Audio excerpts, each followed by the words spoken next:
Saga MC3 connect pada Android Auto dengan phone. Okay, first pergi dekat lambang vehicle. Okay, dekat vehicle.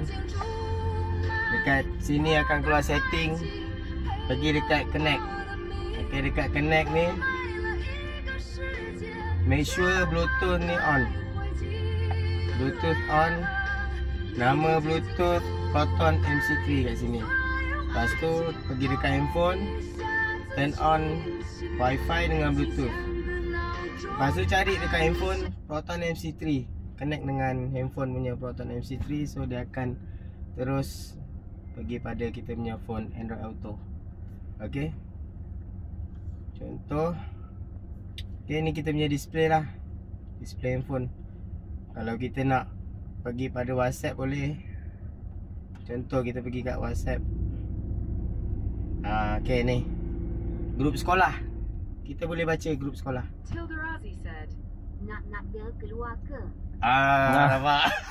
To reply, No. Okay, ini grup sekolah. Okay, contoh kalau kita pergi pada YouTube Music pun boleh. Alamak, kita kena open YouTube Music. Ni saya tak update Kita open YouTube Music.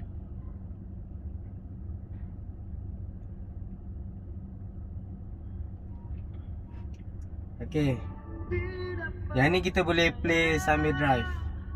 Kalau YouTube tak boleh, YouTube Music boleh. Okay, contoh lagi satu, kita boleh guna voice command untuk apa-apa sajalah. Contoh untuk navigation Navigate to nearest Petronas.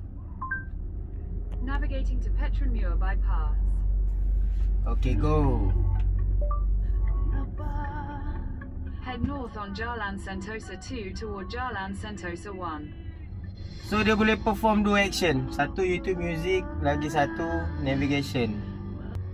Okay guys, that's all. Thank you.